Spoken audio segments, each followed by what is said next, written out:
Three red SUVs with HOA security painted on their doors blocked my driveway like they were setting up a crime scene perimeter. Five people in matching polo shirts stood in formation on my lawn, clipboards raised like shields. Behind them, two sheriff's patrol cars sat with their lights cycling through that familiar blue and red rhythm that never means anything good. I stood in the middle of my own front yard, coffee mug still steaming in my hand, watching a woman in a light blue designer suit point directly at my face while screaming at the deputy. "Officer, I want this man arrested immediately. He's trespassing on HOA property, refusing to comply with community regulations, and he has the audacity to claim he's not part of our association." Deputy Brennan Yates looked at me, then at her, then back at me with the expression of someone who had been dragged into a theatrical production without a script or a paycheck. "Sir," he said slowly, "do you have documentation proving this is your property?" I smiled. My ex-wife used to call it the smile I made right before someone lost their job.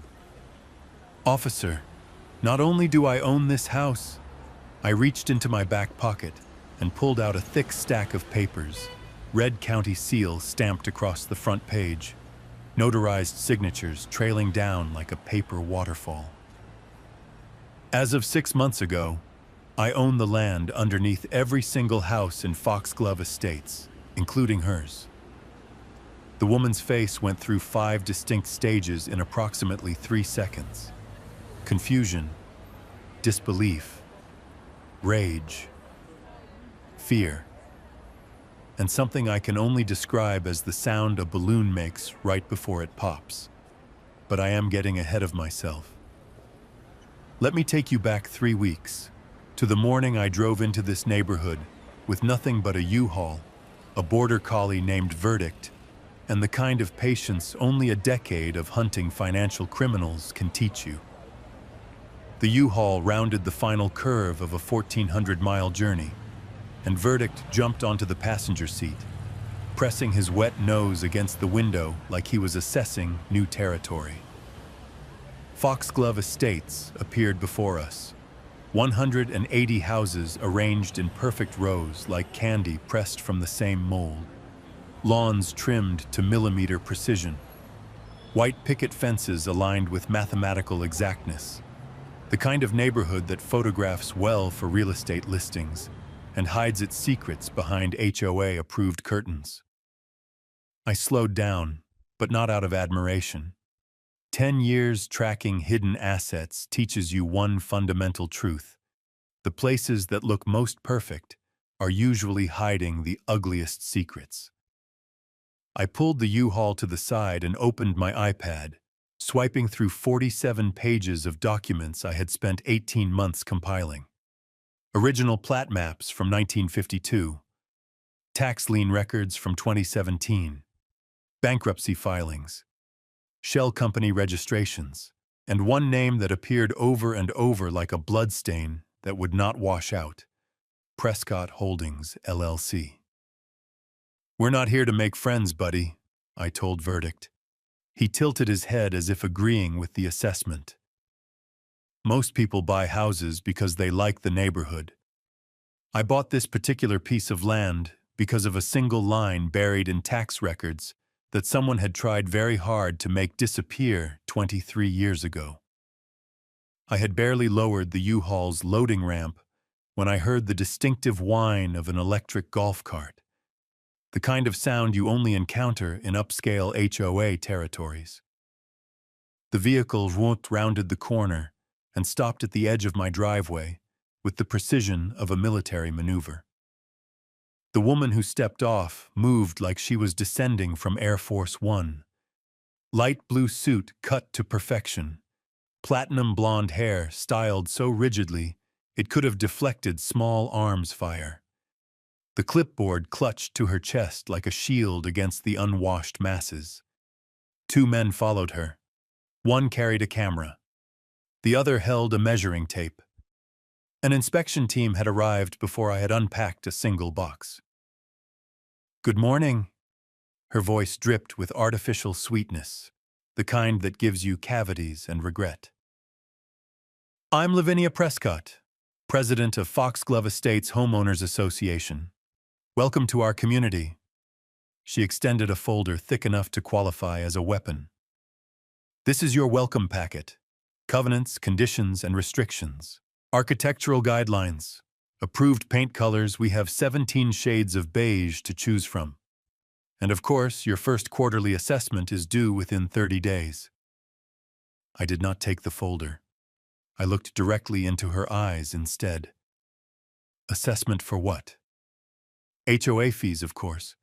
$1,850 per quarter. It covers community maintenance, security patrol, and various neighborhood enhancements. That's interesting, I said slowly, letting each word land like a chess piece on a board she did not know we were playing. Considering this property has never been part of any HOA. Lavinia's smile did not falter. It fossilized.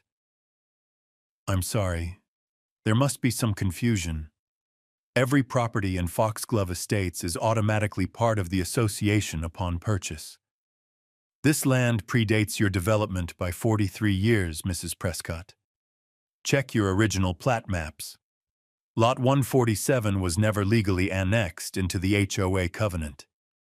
She stared at me like I had started speaking Martian. The man with the camera stopped clicking. The air between us thickened into something you could almost taste. I don't know where you got your information, she said, her voice stripped of its earlier sweetness. But my husband serves on the county commission. We know every inch of this development, and I can assure you there are no exceptions. I caught a whiff of her perfume. Expensive, aggressive, the kind of scent people wear when they're trying to cover up something else entirely. Then I suggest you recheck your records. I turned back toward the U-Haul, deliberately letting my iPad screen face outward. The document visible on the display read, Prescott Holdings, Tax Irregularities 2017 to 2024. And while you're at it, I added over my shoulder, you might want to have a conversation with your accountant. She stood frozen for exactly 1 second. Just one. But I had been trained to catch tells smaller than that. The rapid blink, the slight swallow, the involuntary glance toward my iPad. Mr. Hollister? She had found my name on her clipboard. Cormac Hollister. This neighborhood has standards. People who don't meet those standards tend to find living here uncomfortable. Is that a threat, Mrs. Prescott? It's a prediction. The golf cart hummed back to life. Her entourage retreated. But both of us knew this was merely the opening move. I sat on my front steps that evening, verdict curled at my feet, watching the Tennessee sunset paint long shadows across a lawn that I knew, in every legal sense, was far more than it appeared to be. 10 years at the IRS Criminal Investigation Division had taught me to read people the way others read books. When someone reacts to information you haven't revealed yet, they're not scared of what you know. They're scared of what they think you might know. Lavinia Prescott was not afraid that I was outside her HOA's jurisdiction. She was afraid of something else entirely. And I had spent 18 months figuring out exactly what that something was. Wherever you're watching this from right now, whether it's your morning commute, your lunch break, or 2 a.m. with insomnia, drop your country in the comments below. I'm curious how far this story has traveled, because what happened next still has people in 4 states talking. The first orange envelope appeared on my door at 6:47 the next morning. I had just poured my first cup of coffee when I noticed it, bright as a traffic cone and twice as unwelcome. Violation notice number 1. Infraction. Unauthorized vehicle, U-Haul, Parked in driveway beyond 24-hour limit. Fine, $150. The U-Haul had been returned the previous evening. It was not even in the same state anymore. I photographed the envelope, time-stamped the image, and saved the rental return receipt to my files. Old habits. Day 3 brought another envelope. Grass height exceeds 2.5-inch community standard. Fine.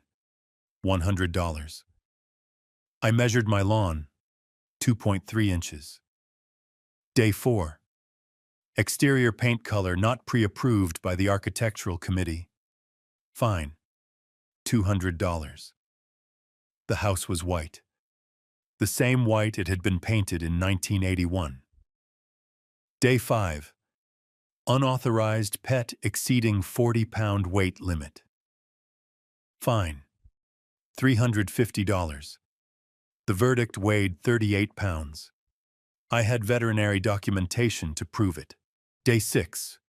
Suspicious activities observed. Possible unlicensed business operation. Fine. $500. I had been reading a book on my front porch. By day 7, I had accumulated $1,800 in fines for a property that was not even legally subject to HOA jurisdiction. That night, I sat with my laptop open, verdict sleeping under the table, and entered every violation notice into a spreadsheet. Scanned, tagged, categorized, cross-referenced with timestamps. But I was not looking for errors in their paperwork. I was looking for patterns. And the pattern emerged like a photograph developing in solution. Every single violation was filed exactly 2 hours after I left my property. Someone was watching. Someone was reporting. Someone knew my schedule with uncomfortable precision. I opened Google Earth and zoomed in on my location. 127 meters to the southeast, mounted on a streetlight pole, sat a PTZ camera. Not city-owned. No security company logo. Private surveillance equipment installed on public property without any visible permit. Gotcha, I whispered to myself. The knock came at 8:15 the following morning. Soft. Almost apologetic.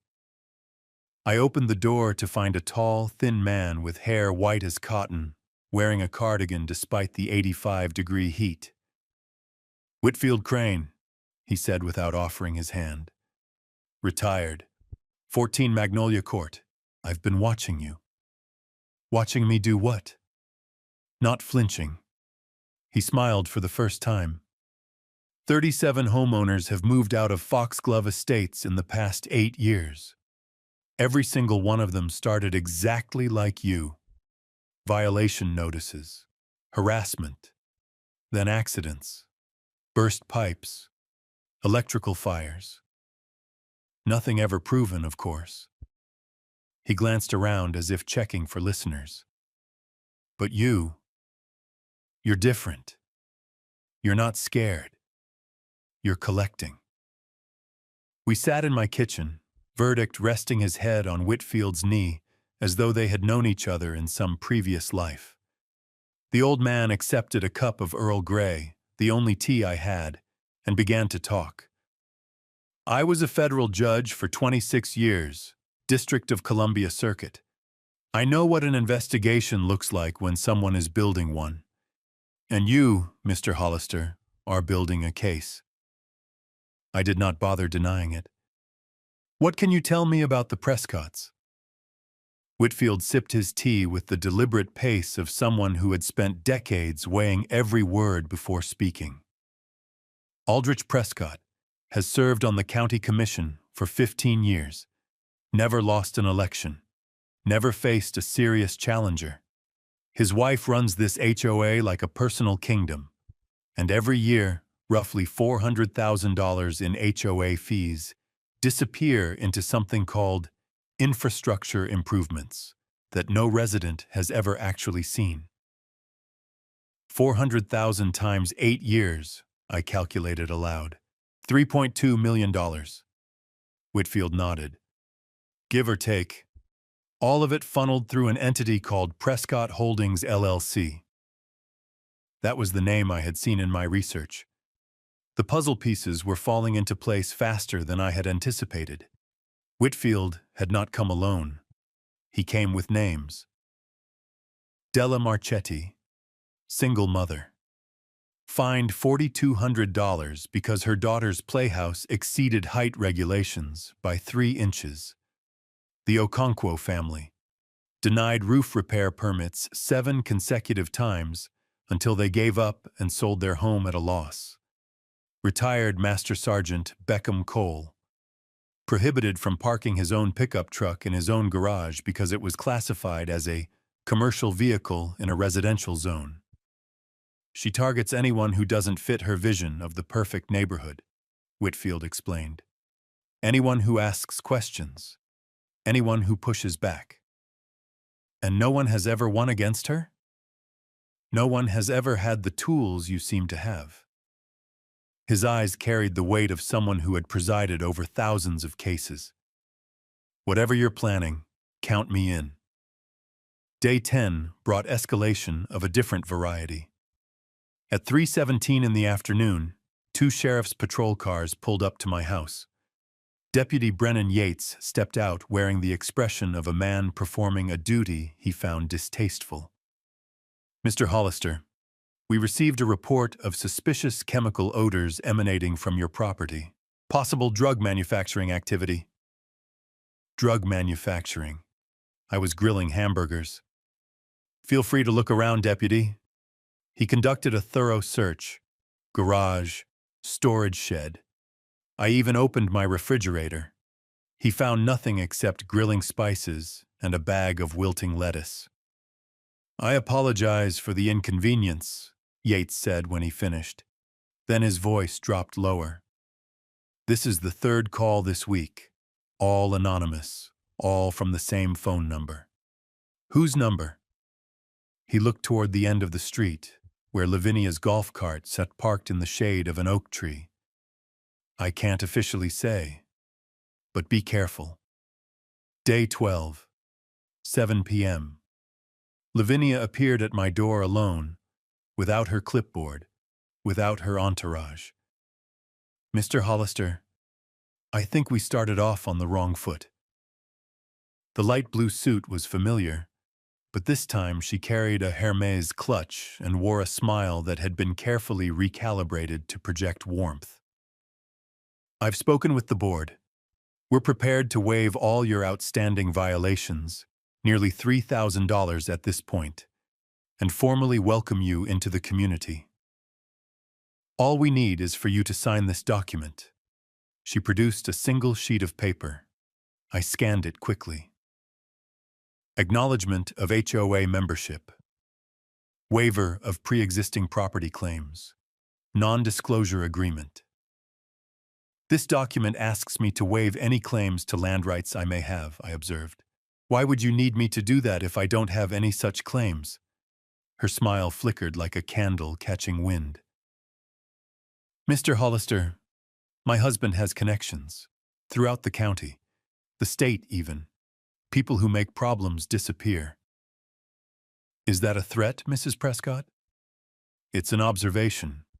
You seem like an intelligent man. Intelligent men know when to accept a generous offer. I took the paper, folded it once, folded it again, and handed it back to her. I don't sign documents that waive rights I've spent 18 months acquiring, and I don't respond well to threats. I opened the door wider, giving her a clear view of my laptop on the kitchen table. The screen displayed Prescott Holdings LLC, IRS Form 101099 discrepancies. But I do respond well to evidence. Have a good evening, Mrs. Prescott. She stood motionless for 3 full seconds, her eyes locked onto the laptop screen. Then she turned and walked away without another word. That night, for the first time since I moved in, no orange envelope appeared on my door. because now she knew I was not just aware of irregularities. I had proof. Day 14 began at 8:02 a.m. when I parked outside the county recorder's office. The building smelled of old paper and printer ink, illuminated by fluorescent lights that flickered like props in a budget noir film. For most people, this would be purgatory. For me, it was paradise. "Can I help you?" The woman behind the counter, name tag reading Opaline Stark, peered at me through half-moon glasses. "I need original plat maps for Foxglove Estates, survey records from 1981 to present, and any tax lien documentation for Parcel 147. Opaline raised an eyebrow. "That's remarkably specific. I used to work with the IRS. Old habits." She disappeared into the records room. 47 minutes later, she returned with a cardboard box coated in 2 decades of dust. "No one has touched these files in 20 years, she said. "Good luck." I sat at an oak table older than most of the houses in Foxglove Estates and spread the documents before me like I was performing an autopsy on a paper corpse. Original plat map, 1981. Foxglove Estates, 179 lots.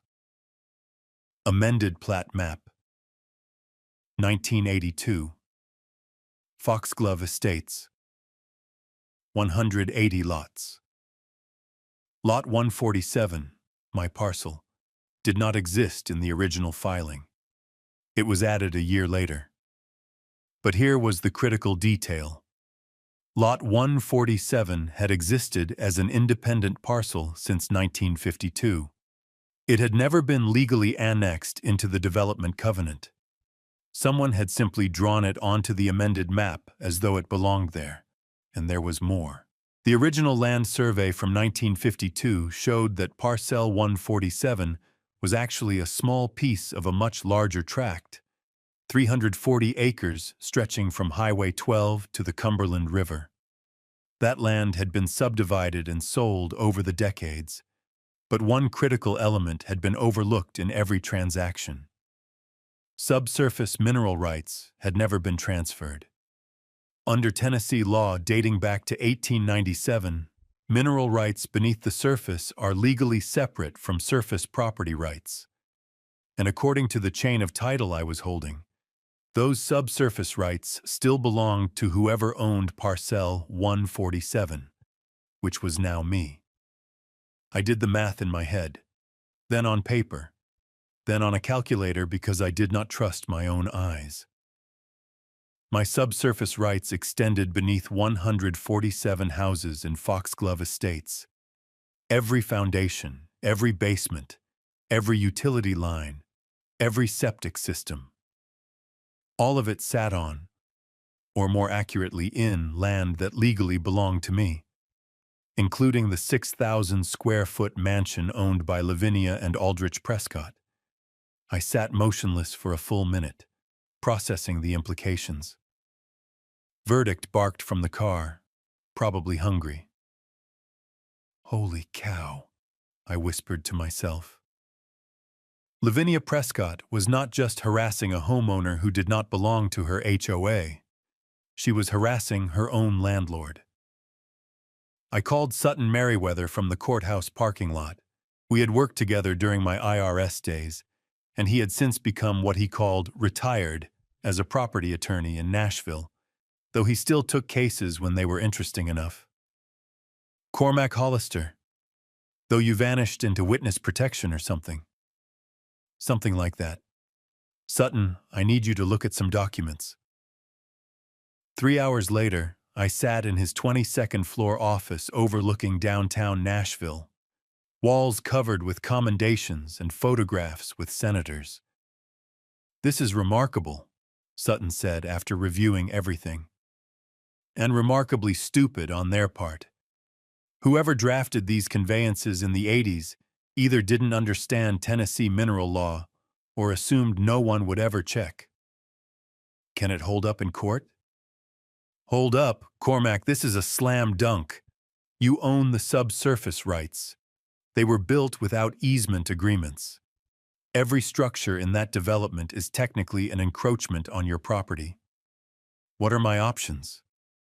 Sutton smiled, the kind of smile that costs $800 an hour. You could demand ground leases, retroactive rent, removal of encroaching structures, or you could offer to sell them clear titles for fair market value, which, given the scope of what you own, would be approximately $4.7 million. But there's something else, I said, opening my laptop. Prescott Holdings, LLC. Sutton examined the documents I had compiled, bank records obtained legally through subpoenas during my federal employment, tax filings, shell company registrations. They've been siphoning HOA fees into this entity for at least 8 years, I explained. $3.2 million minimum, disguised as infrastructure improvements that don't exist. That's not just fraud, that's racketeering. I know. And Aldrich Prescott signed every check. Sutton leaned back, fingers pressed together in consideration. You're not just going after an HOA, you're going after a county commissioner. I'm going after criminals who happen to hold positions of power. There's a difference. A thin one. I've walked thinner lines. Day 17, 7 p.m. Whitfield Crane's basement, chosen because my house was certainly under surveillance. 11 people sat on folding chairs beneath fluorescent lights, the atmosphere heavy with the tension of a Cold War-era secret meeting. Della Marchetti clutched a folder bursting with violation notices. Beckham Cole had brought camera recordings documenting every harassment incident. The Okonkwo's carried financial records proving they had been pressured into selling their home below market value. Whitfield stood at the front like Moses addressing his oppressed people. Everyone in this room has been a target, he said. Some of you lost money, some lost homes, all of you lost peace. Tonight, that changes. I connected my laptop to Whitfield's television screen. What I'm about to show you doesn't leave this room. Property maps appeared, ownership chains, financial flow charts. Lavinia and Aldrich Prescott have turned this HOA into a personal money extraction machine. $3.2 million over 8 years. They use their positions to intimidate, harass, and drive out anyone who asks questions. But they made one critical mistake. I clicked to the next slide. A map showing subsurface rights. They built their entire empire on land that belongs to me. The silence in the basement was thick enough to cut. Della Marchetti spoke first. Wait, you own the land under their house? I own the land under everyone's house, including yours. So what does that mean? It means we have leverage, and I have a plan. Day 19, 8 a.m. sharp. 4 black SUVs parked in front of my house like a government funeral procession. County health inspector, state building code enforcement, fire marshal, environmental protection agent. And standing behind them all, directing the performance like a conductor before an orchestra, stood Lavinia Prescott in her signature light blue suit. Mr. Hollister, the lead inspector, name tag reading Quill, approached my front door. We've received multiple complaints regarding potential code violations, environmental hazards, and unpermitted structures on this property. I opened the door wide and smiled. Gentlemen, lady, welcome. Please inspect everything you need to inspect. I have nothing to hide. That was the response they had not anticipated. 5 hours. They measured. They photographed. They collected samples. They opened every door, every cabinet, even checked the water in my toilet tank. Verdict followed them throughout the property, tail wagging like an enthusiastic tour guide. When they finished, Inspector Quill stood before me wearing the expression of someone who had just bitten into a lemon. All permits are current, all structures compliant, no environmental violations detected. Lavinia, standing beside her golf cart, looked as though she had been slapped by an invisible hand. That's impossible. Recheck the... Mrs. Prescott, Quill interrupted. We've been thorough. Perhaps your informant was mistaken. The SUVs departed one by one. Lavinia remained alone in the middle of the street, afternoon sunlight reflecting harshly off her light blue suit. I waved. Have a good afternoon, Mrs. Prescott. She did not respond. She simply turned and walked away, her footsteps heavier than before. That night, someone called 911 to report an armed intruder at my address. Game on. Day 20. 10:47 p.m. The knock on my door was not a knock. It was a series of aggressive pounds. I opened it to find Aldrich Prescott standing on my porch. This was my first direct encounter with him. Tall, silver hair cropped in a military style, golf polo suggesting he had come straight from the course. Mr. Hollister, I think it's time we had a man-to-man conversation. At 11 at night? Some conversations are better had away from documentation. He stepped inside without waiting for an invitation. Verdict growled from the corner of the room. I'll be direct, Aldrich said. My wife can be overzealous, but I'm a reasonable man. You have something we want. We have something you might want. Which is? Peace, no more violations, no more inspections, no more incidents. Plus $150,000 in cash tonight, for you to sign over any claims you think you have and disappear quietly. $150,000. Less than 5% of what I actually owned. That's insulting, Commissioner. It's pragmatic. You're one man against an entire system. I've been in this county for 30 years. I know everyone, every judge, every clerk, every inspector. You cannot win. I stood, walked to the door, and opened it wide. Commissioner Prescott, I spent 10 years taking down people who said exactly what you just said. They're all either in prison or bankrupt now, sometimes both. Is that a threat? It's a historical observation. Now please leave my property before I call the sheriff and report trespassing. You'll regret this. People keep telling me that. They keep being wrong. Day 21. 8:05 a.m., County Courthouse. Sutton Merriweather and I stood at the clerk's window, arms loaded with documents. Quiet title action on Parcel 147 and associated subsurface rights, covering survey sections 12 through 47, Sutton announced. Plus fraud complaint against Prescott Holdings LLC, embezzlement complaint against Foxglove Estates HOA, and abuse of power complaint against County Commissioner Aldrich Prescott. The clerk's eyes widened like a deer caught in headlights. All of that? All of that. Certified mail copies to every property owner in Foxglove Estates, as required by law. That's 180 addresses. 179. One of them is mine. Under Tennessee law, when a quiet title action is filed, every party with potential interest must be notified within 72 hours. That meant within 3 days, 179 homeowners would receive certified mail explaining that their property titles were being legally challenged, that subsurface rights might not belong to them, that their HOA might have been operated by criminals for the better part of a decade. By Friday afternoon, Foxglove Estates would no longer be a peaceful community. It would be a volcano. I left the courthouse with Sutton, warm sunlight on my face. You know they're going to come after you hard now, Sutton said. I'm counting on it. Why?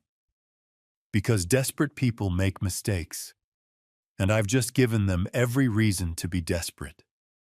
Day 23. The letters had arrived.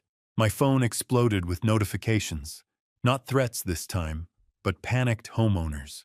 47 voicemails accumulated in 6 hours. What does this mean for my mortgage? Are we going to lose our homes? Is this some kind of scam? Lavinia had called an emergency HOA meeting for 7 p.m. at the community center. And this time she could not control the guest list because I was a property owner. And according to her own bylaws, every property owner had the right to attend open meetings. 2 p.m. The community center was packed beyond capacity. Perhaps 200 people filled the space, homeowners and spouses. Some faces I recognized from violation notices, others I had never seen before. Lavinia stood behind the podium in her signature light blue suit, but something had changed. She looked smaller somehow, like someone forcing a smile while knowing the building behind them was on fire. 2 news crews had set up cameras in the corners of the room. Apparently, HOA president accused of embezzlement made for compelling local headlines. I sat in the back row with Whitfield, Della, and Beckham, waiting. Ladies and gentlemen, Lavinia began, her voice carrying a slight tremor she could not quite suppress. I understand there's been some confusion about recent legal filings. I want to assure you that these are baseless claims from a disgruntled individual who— Where's the money, Lavinia? The voice cut through the room like a blade. A man in his 60s, wearing work overalls like he had come straight from a farm. $3.2 million in infrastructure improvements. Where is it? And just like that, the dam broke. Questions crashed over Lavinia like waves in a storm. Why haven't we seen any improvements in 8 years? Where are the financial audits you promised? My daughter's family was forced to sell their home. Was that intentional? Lavinia's composure cracked visibly. She looked toward Aldrich, seated in the front row, but he was staring at his phone as though searching for an escape route that did not exist. These accusations are absolutely— she started. I stood up.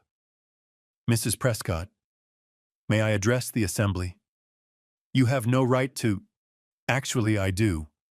As a property owner within the development boundaries, according to your own amended plat maps, I have every legal right to speak at open meetings.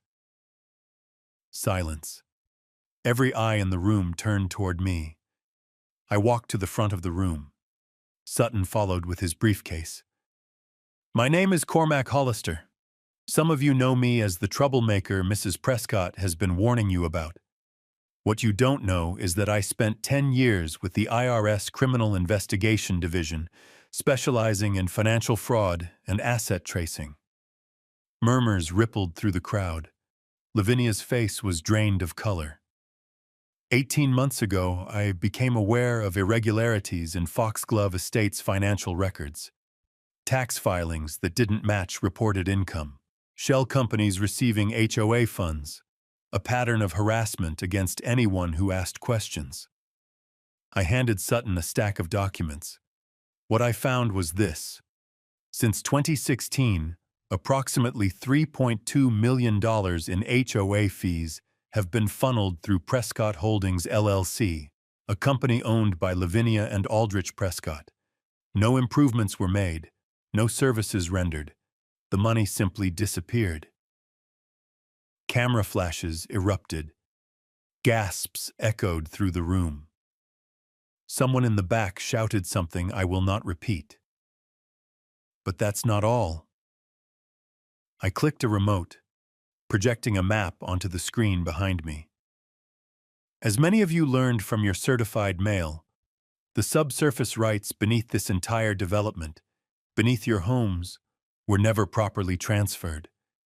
They belong to me. Every foundation, every basement, every utility line sits on land I legally own. Lavinia's composure shattered completely. "This is a lie!" she shrieked. "This man is a fraud, a con artist. Aldrich, tell them!" But Aldrich had already risen from his seat. He was walking toward the exit. "Aldrich!" He did not turn around. The door closed behind him with a click that echoed like a verdict. Lavinia stood alone on the stage, fluorescent lights making her light blue suit look like the color of someone drowning. "You people don't understand," she said, her voice beginning to crack. "Everything I did was for this community, for standards, for property values. You should be thanking me." "Thanking you?" Della Marchetti rose to her feet. "You fined me $4,200 for a playhouse. You made my children watch their treehouse get torn down. And you call those standards?" More people stood. More stories emerged. More accusations filled the air. Lavinia Prescott, HOA president for 12 years, stood in the center of a storm she had created herself. The community center doors swung open. Deputy Brennan Yates walked in, followed by 2 other officers and a man in a dark suit, a federal marshal according to his badge. "Lavinia Prescott?" Yates spoke in a flat, procedural tone. "You're under arrest for embezzlement, fraud, and abuse of office. Aldrich Prescott is being taken into custody in his vehicle as we speak." She did not resist, did not scream.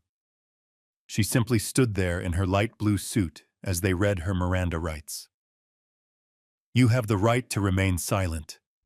Anything you say can and will be used against you in a court of law." Camera flashes exploded like fireworks. Someone started clapping, a single pair of hands, then another joined, then another, until the entire room thundered with applause. Lavinia Prescott was led out through a gauntlet of people she had terrorized for over a decade. And I, Cormac Hollister, stood in the middle of that crowd, finally feeling something beyond adrenaline. Justice. This is what it tastes like. If you're still here at this point, you've walked this entire journey with me. From that first confrontation to the final arrest. That means something. Before we wrap up, drop a small fire emoji in the comments if you believe everyone deserves someone willing to fight for them. I read every single one. 2 weeks later. Aldrich Prescott resigned from the county commission, facing federal charges for tax evasion and public corruption. Bail was set at $750,000. Lavinia Prescott was granted bail but placed under house arrest. Ironically, she was confined to a house she now knew did not entirely belong to her. Prescott Holdings LLC had its assets frozen. The FBI opened a broader investigation into their network, revealing that Foxglove Estates was not the only HOA they had been exploiting. Final tally: $4.7 million in recoverable damages, 127 counts of fraud, 3 counts of racketeering, enough to ensure they would not see the outside of a prison for at least 15 years. The quiet title action was resolved within 90 days, a record for Tennessee courts. I could have demanded retroactive rent, forced sales, 100 other remedies Sutton suggested. Instead, I offered every homeowner the opportunity to purchase a clear title for a nominal fee, $1,000 per parcel, just enough to cover legal costs. "You're leaving millions on the table," Sutton observed. "I came here to stop criminals, not to become one." Within 3 months, 176 of 179 homeowners held clear title to their land. The remaining 3 were in foreclosure for unrelated reasons. Karma works in mysterious ways. Foxglove Estates HOA was dissolved by unanimous vote. In its place, residents established a voluntary neighborhood association with transparent finances and an elected board. Whitfield Crane became the first president. He called it the worst and best retirement job he had ever held. 6 months later, I was sitting on my front porch, verdict stretched out in a patch of afternoon sunlight, when a silver Lexus pulled into my driveway. Sutton Merriweather stepped out carrying a folder and wearing a grin I had not seen since our IRS days. "It's done. Final settlement." I took the folder and opened it. The class action settlement from other victims of the Prescott network had been finalized. $2.3 million, distributed among 340 families across 3 states. And a smaller check, $47,000, my portion for testifying and providing evidence. "Not bad for a guy who just wanted a quiet retirement," Sutton said. "Retirement?" I laughed. "Right." Della Marchetti stopped by that evening with her daughter. The 7-year-old ran straight to verdict, and the two of them disappeared into the backyard together. "Mr. Hollister," Della said, "some of us have been talking. There are other neighborhoods like ours out there. Other HOAs with similar problems. People who don't know their rights." "What are you suggesting?" "Maybe your retirement could wait a little longer." I looked out at my lawn, grass now growing well past the old 2.5-inch limit because no one measured anymore. I looked at Whitfield's house where he was waving from his porch. I looked at verdict, getting his belly rubbed by a 7-year-old with pigtails. "I'll think about it." But I already knew the answer. Some people retire to rest. Some people retire to start over. And some people, like me, retire to finally do what they always wanted to do: fight for those who cannot fight for themselves. Someone once asked me if it was worth it. 18 months of planning, hundreds of hours of research, thousands of dollars in legal fees. For what? I think about that question every time I look out my window. I think about Della, finally able to rebuild a treehouse without fear of fines. I think about Beckham Cole, parking his pickup in his own garage without anyone saying a word. I think about 176 families who now hold clear titles, no longer living in fear of orange envelopes appearing on their doors every morning. Was it worth it? Every second. Every penny. Every sleepless night. Because justice does not come from nowhere. It comes from people willing to fight for it. 1 year later, I received a postcard. No return address. Postmark from a federal facility in Alabama. Just one line, handwritten, "You won, but I built something that lasted 12 years. What have you built?"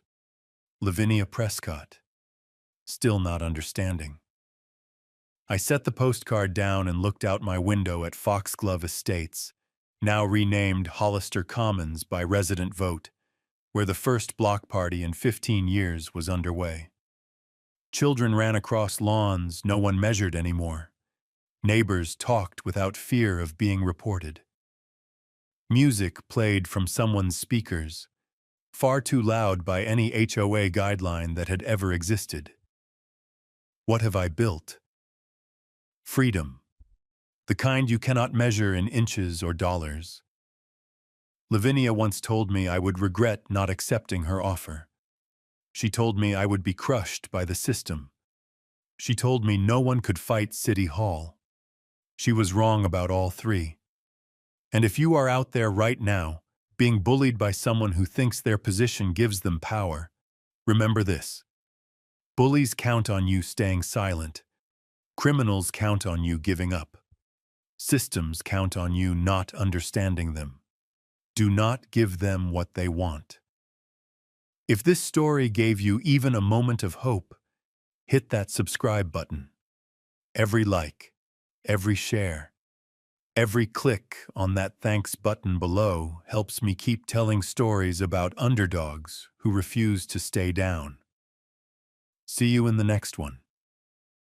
The summer after Lavinia's conviction, something remarkable happened in Hollister Commons that no one had predicted. Whitfield Crane organized the first annual property rights workshop, held in the same community center where Lavinia had been arrested. Over 300 people attended, some from neighboring counties, others who had driven hours after reading about our story in regional newspapers. I stood at the podium where Lavinia once commanded her kingdom and taught ordinary homeowners how to read plat maps, how to verify title chains, and how to recognize the warning signs of HOA corruption. Sutton Merriweather handled the legal portions, explaining easements and covenants in language that did not require a law degree to understand. Della Marchetti took notes in the front row. By the following spring, she had enrolled in paralegal courses at the community college. She told me she wanted to help other single mothers who faced the same kind of institutional bullying she had endured. Beckham Cole started a neighborhood watch program, though not the kind you might expect. His group monitored local government meetings, tracking zoning decisions and development approvals, ensuring transparency had become the new standard rather than the exception. The Okonkwo's returned to Hollister Commons 18 months after they had been forced to sell. The family who had purchased their home at the inflated price decided to relocate, and the Okonkwo's bought it back for $30,000 less than they had originally sold it. Mrs. Okonkwo planted a vegetable garden twice the size of her previous one. No one measured it. No one complained. Deputy Brennan Yates received a commendation for his role in the investigation. He told me privately that arresting Lavinia Prescott was the most satisfying moment of his career. 6 months later, he was promoted to sergeant. The ripple effects extended far beyond our neighborhood. 3 other HOAs in the region underwent voluntary audits after their residents demanded transparency. 2 of those audits uncovered financial irregularities that led to board resignations. The 3rd HOA dissolved entirely, its members deciding they preferred freedom over the illusion of community standards. A state legislator introduced a bill requiring annual third-party audits for any HOA collecting more than $50,000 in annual fees. The bill passed with bipartisan support. Local newspapers called it the Foxglove Reform Act, though I always thought of it as the Lavinia Prevention Act. I received letters from across the country, homeowners trapped in similar situations, people who had been fined for trivial violations, families who had lost their properties to predatory associations. Each letter carried the same desperate question: how did you fight back? I answered every single one. In some cases, I referred to attorneys in their jurisdictions. Others I guided through the process of researching their own property records. A few situations required nothing more than a strongly worded letter citing the correct statutes to make an overreaching HOA board retreat. Verdict passed away peacefully 2 years after our victory, sleeping in the same patch of sunlight on the porch where he had spent countless afternoons.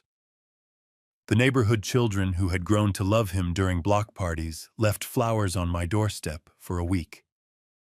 I buried him beneath the oak tree in my backyard, the same tree that had once been cited as a violation for having branches extending beyond property boundaries.